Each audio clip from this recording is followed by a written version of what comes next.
Assalomu alaykum, yaxshimisizlar? Hozir 2 soatlik darsni boshlaymiz. 2 soatlik darsimizda biz oddiy bo'lgan kirish-turish ilib boraylik. Undaqda primerni qo'zg'atib olamiz. Primer qo'zg'aldi. Primer qo'zg'algandan keyin bir yangi tur qurilish, muqimlashni bosdim. Yangi tur qurildi. Ondan biz bir kirish-turish bit qurib olamiz. Yani tayyorlash bitidan birini qurib olamiz yana. Şöyle.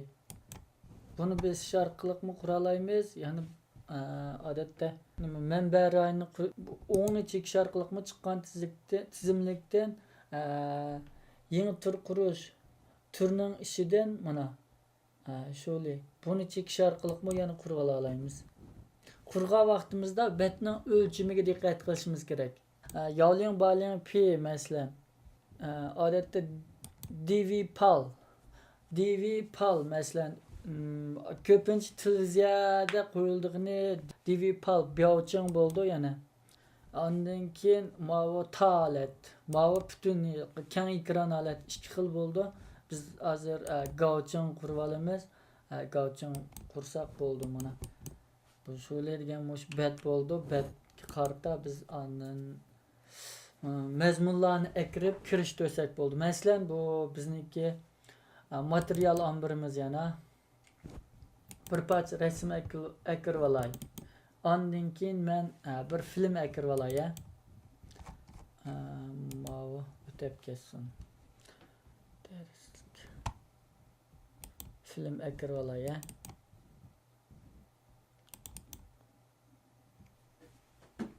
Masalan bu darslikni ekirib oldim.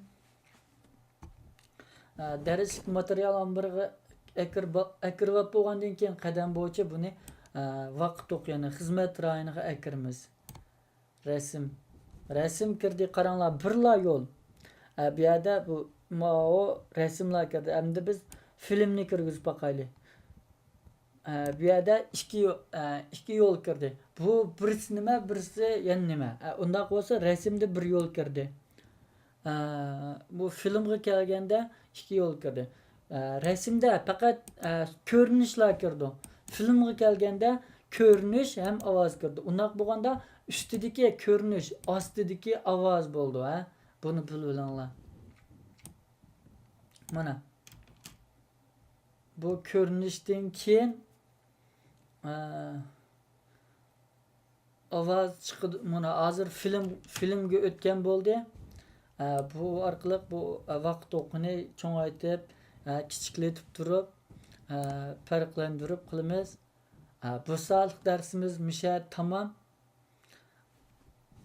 Bu yerda bu biz akirganning unumini ko'ramiz, ya'ni ko'rish ramkasi orqali akirgan mazmunni ko'rib olamiz.